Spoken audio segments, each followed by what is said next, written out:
कथेचं नाव आहे ती लेखिका नायसा. आज स्नेहल पहिल्यांदा किचनमध्ये आली, कारण लग्न होऊन 2च दिवस झाले होते. मनोरमाबाई अगोदरच किचनमध्ये काहीतरी करत होत्या. स्नेहलने त्यांना वाकून नमस्कार केला. त्यांनी तिला आशीर्वाद दिला. तिचं कौतुक करून हातानेच तिची नजर उतरवली आणि कानामागे कडाकडा बुडली. स्नेहल होतीच तशी, सावळा रंग, उंच, शिडशिडीत बांधा, नाकी डोळी सुंदर, बोलकी. अगं, तू आज कशाला स्वयंपाकात घरात आली? पुढे तुलाच करायचं हे सगळं. मी तर बाई आता थकले. पुढे ही जबाबदारी तुझीच, हसत सतत मनोरमाबाई बोलल्या. खोलीत बसून बसून कंटाळा आला मला. सगळे पाहुणे पायी गेले, घर कसं खाली झालं. माझ्याशी बोलणाऱ्या वंस पण गेल्या. करमत नव्हतं म्हणून तुम्हाला शोधत शोधत इथे पोहोचले. स्नेहलने उत्तर दिले. आई, आज मी नाश्ता बनवू सगळ्यांसाठी? स्नेहल तशी पाककलेत निपुण होती. ती पटकन म्हणाली, अगं पण तुला हे घर नवीन, काय बनवशील? असू द्या, मला आवड आहे स्वयंपाकाची. मी पोहे शिरा बनवू? अरे वा, बनव की. तुझ्या नवऱ्याला खूप आवडतो शिरा, मनोरमाबाई म्हणाल्या. तिला मदत करून मनोरमाबाई स्वयंपाकाच्या तयारीला लागल्या. स्नेहलने लायटर हातात घेतला. 2-3दा टिकटिक केलं तरी गॅस लागत नव्हता. तिने पुन्हा टिकटिक केल्यावर अचानक गॅस लागून त्याचा जोरदार भडकाच झाला. स्नेहल किंचाळून मागे धावली आणि जणू अनर्थच टळला. तिच्या फक्त हाताला इजा झाली. बाकी ती बचावली होती. सगळे घाबरून धावत आले आणि हे कसे झाले म्हणून सासरे जोरात ओरडून मनोरमाबाईलाच बोलू लागले. असा कसा गॅसचा भडका झाला? गॅसचे बर्नर तर खराब नाही झालेत तर मग तुझं लक्ष कसं नाही? वगैरे वगैरे. बिचाऱ्या मनोरमाबाई खूप घाबरल्या होत्या. त्यांनी तर गेल्याच महिन्यात गॅसची शेगडी नवीन घेतली होती आणि ती इतक्या लवकर खराब कशी होणार? स्नेहलला डॉक्टरकडे नेण्यात आले आणि घरातलं वातावरण थोडं निवळलं. पण मनोरमाबाई तशा चिंतेचंच वाटत होत्या. त्यांना काहीतरी वेगळीच शंका येत होती. यापूर्वी असं कधी झालं नव्हतं. त्यांना काही अपशकुन तर नसेल ना, अशी शंका येत होती. पण त्या काहीच बोलल्या नाहीत. केतन पण लग्न झालं तसा नेहमी काहीतरी विचारात असल्यासारखा किंवा हरवल्यासारखा स्नेहलला वाटायचा. पण स्नेहलने तसं त्याला विचारलं नव्हतं, कारण लग्न होऊन 2च दिवस झाले होते आणि लग्नाचा थकवा असणार असं तिला वाटत होतं. या घटनेने स्नेहलला मात्र ताप भरला, कारण ती खूप घाबरली होती. ती रात्री खूप तळमळत होती, कारण एकतर तिचे हात भाजल्यामुळे जळत होते आणि तापामुळे तिचं अंगही खूप तापलं होतं. तिला आता घरची, आपल्या आईची आठवण येत होती आणि म्हणून ती रडत होती. केतनच्या हे लक्षात आलं आणि त्याने तिला गोळी दिली. हाताला बर्नर लावून दिलं. 2 दिवस थकवा आलाय सांगून तिच्याकडे पाठ करून झोपणारा नवरा आज अचानक आपल्यासाठी काळजी करतोय हे बघून तिला बरं वाटलं. त्याचा होणारा अलगद स्पर्श, तो दाखवत असलेल्या काळजी याने ती सुखावत होती. हळूहळू तिचा डोळा लागला. सकाळी तिला जरा उशिराच जाग आली. तिने बाजूला केतनला पाहिलं तर तो तिथे नव्हता. बहुतेक तो लवकर उठला होता. पण आता तिला बरं वाटत होतं. हाताची आग पण थांबली होती. आज स्नेहलचा भाऊ तिला न्यायला येणार होता. ती पटापट सगळं आटपून खोलीच्या बाहेर आली. दुपारी ती भावाबरोबर माहेरी जाण्यासाठी निघाली. ती केतनची वाट पाहत खोलीत खूप वेळ थांबली. पण केतन तिला निरोप देण्यासाठी खोलीत आलाच नाही. तिने अजून थोडा वेळ त्याची वाट पाहिली, पण तो आलाच नाही. तो बाहेर सगळ्यांसोबत गप्पा मारत बसला होता. उशीर होईल म्हणून सगळे आवाज देत होते, म्हणून ती पटकन बाहेर आली. ती जायला निघाली सगळ्यांचे निरोप घेऊन. तिने केतनकडे पाहिले. त्याने किंचित हसल्यासारखे करून तिला फक्त बाय केली. ती तशीच पूर्ण प्रवासात विचार करत करत माहेरी पोहोचली. तिला सगळं विचित्रच वाटत होतं. सासऱ्यांचं असं ओरडणं, सासूबाईंचं घाबरणं आणि सगळ्यात विचित्र तर केतनचं वागणं. पण लग्नाला अजून 2-3 दिवसच झाले होते, म्हणून कोणाजवळ काही बोलणे तिला योग्य वाटत नव्हतं. ती सगळं मनात गणित मांडत होती आणि एकदम आईला बघून तिला हुंदका अनावर झाला. थोडा वेळ रडून ती शांत झाली. आईला वाटलं हात भाजला म्हणून रडू येत असणार. किंवा पहिल्यांदा घर सोडून गेली म्हणून कदाचित रडली असणार. घरात सगळ्यांची लाडकी होती, पण इथे प्रकरण काही वेगळेच होते. तब्येत बरी नसल्याने स्नेहल 2 दिवस जास्त माहेरी राहिली आणि आता तिला नेण्यासाठी केतन आला होता. परत सासरी जाण्यासाठी स्नेहल केतनबरोबर निघाली. वाटेत पण केतन गप्पत होता. तिने बरंच बोलायचा प्रयत्न केला, पण तो हां हूं शिवाय उत्तर देत नव्हता. शेवटी तीच गप्प बसली. तिला खूपदा वाटलं की याला एकदा विचारावं की हे लग्न तुझ्या मनाविरुद्ध झालंय का? पण तशी तिची हिंमतच झाली नाही, किंवा सत्य ऐकून घेण्याची हिंमत तिच्यात नव्हती. कारण ती केतनवर प्रेम करू लागली होती. त्याचे रुबाबदार व्यक्तिमत्व, गोरा रंग, कुरळे केस त्याच्यावर प्रेम करण्यासारखेच होते. ते दोघे घरी आले तेव्हा केतनचे मामा आणि मनोरमाबाई काहीतरी बोलत बसले होते. त्यांना पाहताच ते एकदम बोलायचे बंद झाले. त्या दोघांनी त्यांना वाकून नमस्कार केला. मामांनी स्नेहलला एक पाकीट दिले. काय आहे यात? तिने विचारले. उघडून तर बघ, मामा म्हणाले. तसेच तिने खूप उत्सुकतेने ते उघडून पाहिले आणि जोरात ओरडलीच. त्यात 2 तिकीट कुलू मनालीला जाण्यासाठीचे फ्लाईटचे होते. स्नेहल म्हणाली, मामा हे आमच्यासाठी? हो तर, नवीन जोडप्याने हनीमूनसाठी जायला नको? पण मामा माझी सुट्टी संपत आली आहे, केतन बोलला. अरे ते माझ्यावर सोड, मी बघेन सगळं. तुम्ही आपली बॅग पॅक करायला घ्या, मामा म्हणाले. केतन खूप खुश दिसत नव्हता, पण स्नेहल मात्र खूप खुश होती की आता केतनला एकट्यात समजून घेता येईल. त्याच्या मनात काय चालू आहे, तो असा का वागतो. 2 दिवसानंतर त्यांना निघायचं होतं. स्नेहल धावपळ करून एकटीच सगळी तयारी करत होती. तिने आपली खास लाल रंगाची नाईटी घेतली, शॉर्ट्स, स्कर्ट्स, सूट, काही गरम कपडे ठेवले.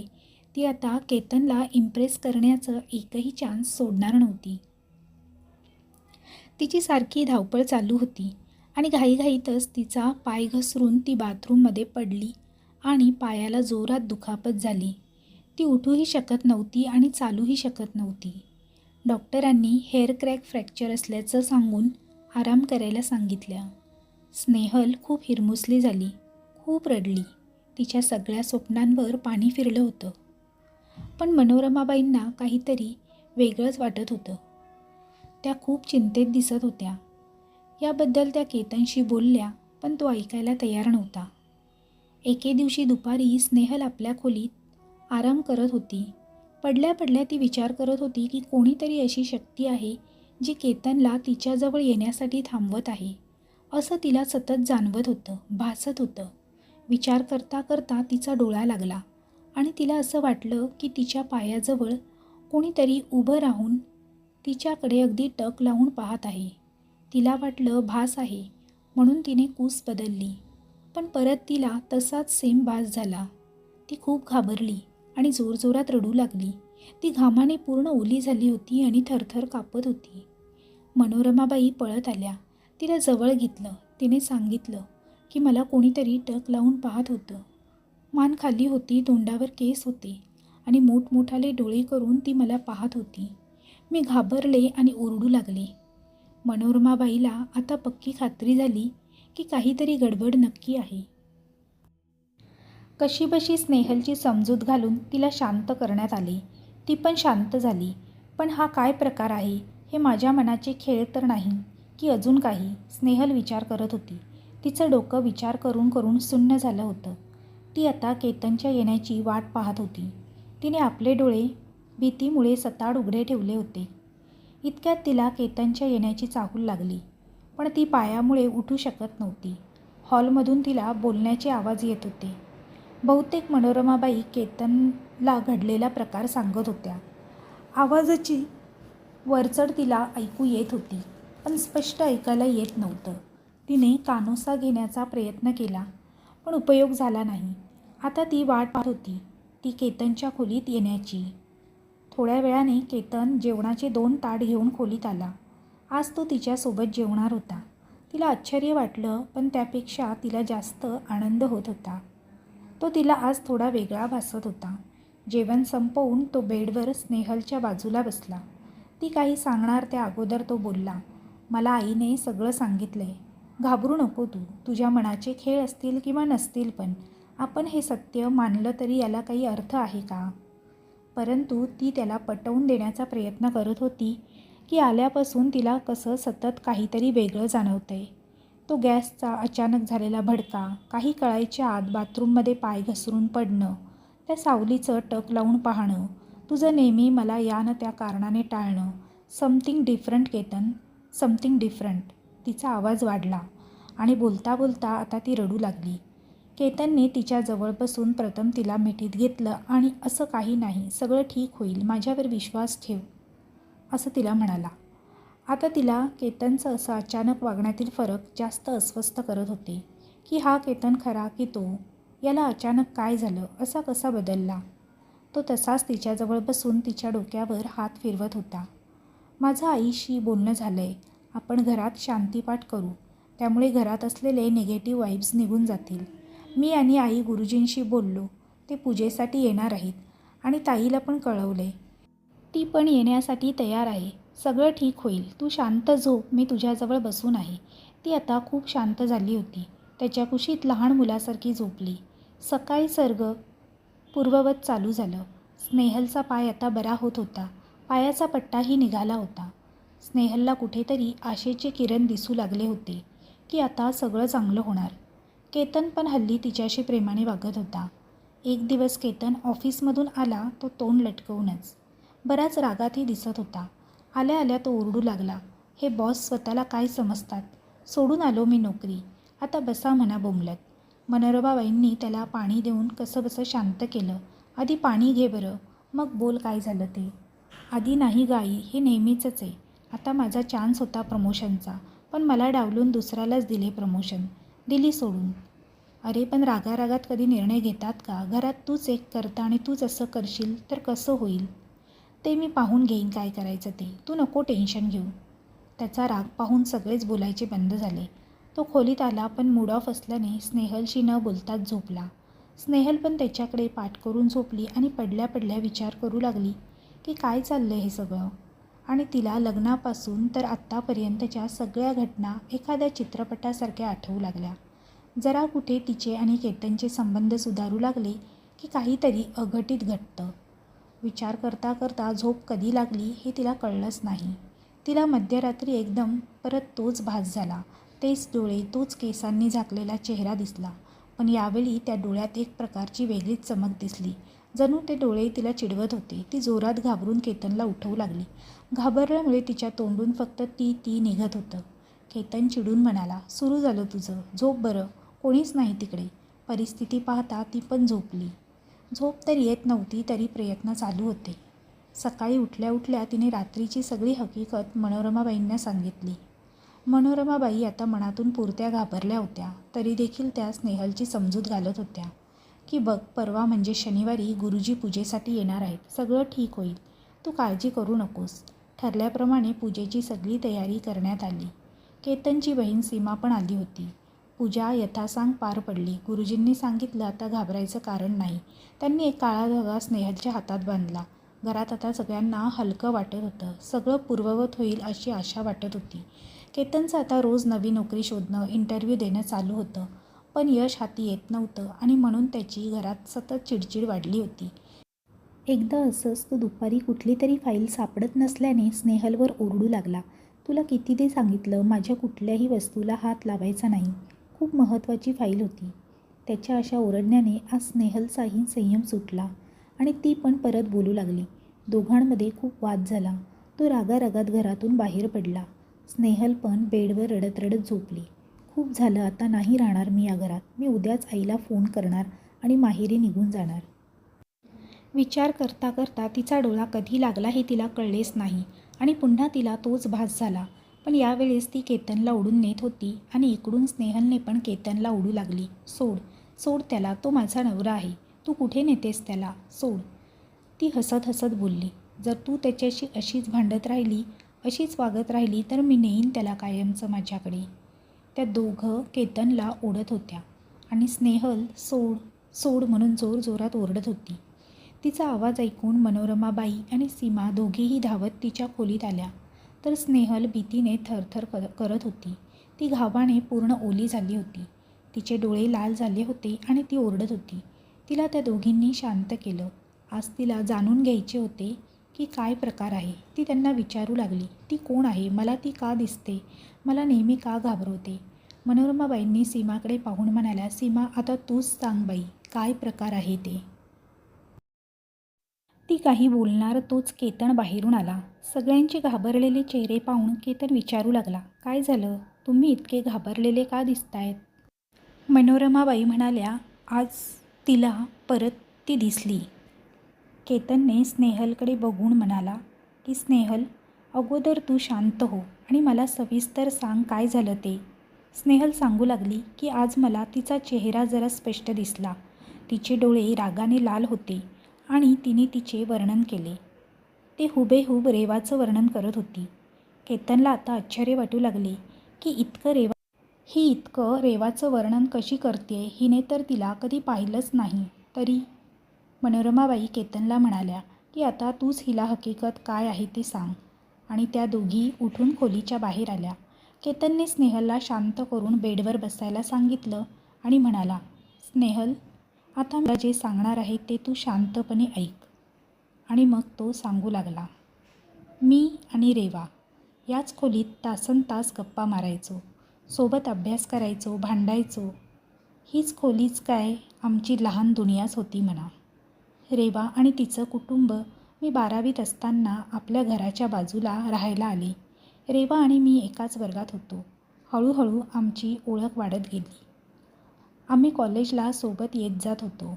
मी वर्गात हुशार असल्याकारणाने ती माझ्यासोबत कधी कधी अभ्यास करत. आमच्या आईंची सुद्धा छान गट्टी जमल्याने आम्हाला पण मोकळीक होती. मी 12वीत प्रथम आलो याचं सगळं श्रेय मी तिला देणार, कारण माझ्या अभ्यासाकडे ती बारकाईने लक्ष द्यायची. आम्ही दोघांनी मिळून अभ्यासाचे वेळापत्रक बनवलं होतं. ती नेहमी वेगवेगळे पदार्थ माझ्यासाठी बनवून आणायची आणि आग्रह करून खाऊ घालायची. अभ्यास करता करता जर मला कंटाळा आला तर ती माझ्यासाठी चहा बनवून घेऊन यायची आणि गप्पा मारत बसायची, जेणेकरून माझा कंटाळा दूर होईल आणि मी पुन्हा अभ्यासाला बसावं. मी 12वीत पूर्ण गावामध्ये पहिला आलो. चांगले मार्क्स आल्याने पुढील शिक्षणासाठी मला शहरात हॉस्टेलला ठेवण्यात आले आणि आम्ही दोघेही वेगळे झालो. आम्ही कधीकधी फोनवर बोलत असू आणि सुट्टीत घरी आल्यावर आम्ही दिवसभर सोबत असायचो.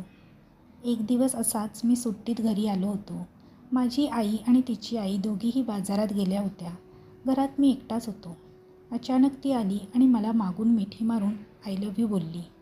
मी तसा विचार केला नव्हता. मी एकदम घाबरलो. मी तिची समजूत घालण्यासाठी म्हणालो, रेवा, आपण चांगले मित्र आहोत बस. मी या पलीकडे विचार केलाच नाही. आपली मैत्री किती स्वच्छ आणि पाक आहे. त्याला हे असले नाव नको देऊस. तिच्या डोळ्यात चटकन पाणी आलं. ती म्हणाली, का? तुला शहरात कोणी सुंदर मुलगी भेटली का? मी तुला आवडत नाही का? असं नाही आहे रेवा. मी तिला समजावत होतो, पण ती ऐकायला तयारच नव्हती. सारखी रडत होती. तिची समजूत घालण्यासाठी मी तिच्या जवळ गेलो आणि तिने अचानक आपले ओठ माझ्या ओठांवर टेकवले आणि आय लव्ह यू म्हणाली. तोच माहीत नाही कसं, पण तिची आणि माझी आईने घरात प्रवेश केला. आम्ही दोघे घाबरलो. ती पटकन मागे सरकली, पण तिची आई रागाने लाल झाली होती. त्यांनी तिला हाताला पकडून जवळजवळ ओढतच घरी नेले. नंतर तिच्या घरी काय झाले मला माहीत नाही, पण त्या दिवसापासून तिचे बाहेर निघणं बंद झालं होतं. माझं कॉलेज पण आता सुरू होणार होतं. मला जावं लागणार होतं. मलाही तिला भेटायचं होतं, पण बराच प्रयत्न केला, पण तिचे घरचे मला आसपास पण फटकू देत नव्हते. माझा इलाज नव्हता. मी तिच्याशी न बोलताच तसाच निघून गेलो. काही दिवसांनी तिचा अचानक फोन आला. ती फक्त इतकंच बोलली, केतन, मी तुझ्याशिवाय नाही राहू शकणार, आणि फोन कट केला. दुसऱ्या दिवशी आईचा फोन आला. ती फोनवर रडत होती. मी घाबरून आईला विचारलं, काय झालं आई? आई कापऱ्या आवाजात म्हणाली, रेवा आपल्याला सोडून गेली. मी एकदम शॉक झालो. असं काय झालं? आई सांगू लागली, तिने आत्महत्या केली. घरात कोणी नसताना तिने आपल्या हाताची नस कापली. पण का? मी जवळजवळ ओरडलोच. आई सांगू लागली, तिच्या आईवडिलांनी तिचं लग्न ठरवलं होतं आणि तिचा या लग्नाला विरोध होता. तेव्हा मला तिच्या त्या फोन कॉलचा अर्थ कळाला. वेडी मुलगी, कमीत कमी असं काही करण्याअगोदर माझ्याशी नीट बोलली तरी असती. कालच तर मी बोललो होतो तिच्याशी, पण मला कळलंच नाही. मी लगेच मिळेल त्या गाडीने घरी आलो आणि तिला शेवटचं डोळे भरून बघितलं. मी खूप नर्वस झालो होतो. त्या घटनेनंतर माझं अभ्यासात मन लागत नव्हतं. कशात चित्त नव्हतं. सारखी रेवाची आठवण होती. मी विचार करत होतो, मी पण प्रेम करत होतो की मला तिची सवय झाली होती. डोकं काम करत नव्हतं. सारखे तिचे विचार येत होते. आता 6 महिने झाले होते. माझं शिक्षण पूर्ण झालं होतं. घरी आई सारखा लग्नाचा विषय काढत होती. मी अजून तिला आणि त्या घटनेला विसरू शकलो नव्हतो. तशातच तुमचं स्थळ आलं. आईला तू खूप आवडली होती. मलाही तुझ्यात नाही म्हणण्यासारखं काही वाटलं नाही, पण मी लग्नाला तयारही नव्हतो. घरच्यांचं प्रेशर वाढत होतं आणि मला पण तू आवडली होती म्हणून मी होकार कळवला. मला नंतरचे परिणाम माहीत नव्हते. बस इतकंच काय ते सत्य आहे. बाकी मी तुझ्यापासून काहीच लपवलं नाही. थोडा वेळ दोघंही काहीच बोलले नाही. रात्रीही स्नेहल काहीच बोलली नाही, पण ती खूप अस्वस्थ होती. विचार करून आता तिच्या मेंदूला झिंझिण्या येऊ लागल्या. काय करावं? आईला सांगावं का? की हे सगळं सोडून द्यावं का? सारखे उलटसुलट विचार करून शेवटी तिने आता एक निर्णय घेतला होता आणि हा तिचा निर्णय पक्का होता. निर्णय खूप कठीण होता, पण तिने ठरवलं होतं की आता यातून माघार नाही. फक्त ती वाट पाहत होती घरातली सगळी मंडळी बाहेर जाण्याची. आणि 2-3 दिवसातच तिला तो चान्स मिळाला. दुपारी सगळे आपापल्या कामानिमित्ताने बाहेर पडले होते. ती उठली आणि खोलीत गेली आणि दाराला आतून कडी लावली आणि रेवा रेवा म्हणून तिला आवाज देऊ लागली. स्नेहल म्हणाली, मला माहीत आहे रेवा, तू इथेच आहे. तू एकदा ये, मला तुझ्याशी थोडं बोलायचं आहे. प्लीज रेवा, एकदा ये. इतक्यात स्नेहलला काहीतरी म्हणजे कोणी आल्याचा भास झाला. ती आता रेवाशी बोलू लागली. रेवा, मला हे काहीच माहीत नव्हतं. मी नसते तुमच्यामध्ये आली, पण आता सगळं संपलंय ना. तू तर केतनला जीवापाड प्रेम करत होती ना. मग आता त्याला त्रास देतेस का? त्रास देतेस? तो नाही म्हणत असला तरी तुझ्या आठवणीतून तो अजूनही बाहेर नाही आलाय. प्लीज त्याला मुक्त कर. जगू दे त्याला आपलं आयुष्य. माझ्याही पहिले तू त्याच्या आयुष्यात होती हे सत्य आहे आणि असणार आहे. मी नेहमी नंतर येणार. मी वचन देते त्याला, मी कधीही दुःखी करणार नाही. मी सदैव तुझी ऋणी राहीन. मला तुझी बहीण समजून माफ कर. आता स्नेहल जोरजोरात रडत होती. तोच तिला कोणीतरी जाण्याचा भास झाला. हवेत सुखद गारवा पसरला. खूप वेळ स्नेहल तशीच बसून होती. आता वेगळीच शांतता स्नेहलला वाटत होती. तोच दारावरची बेल वाजली.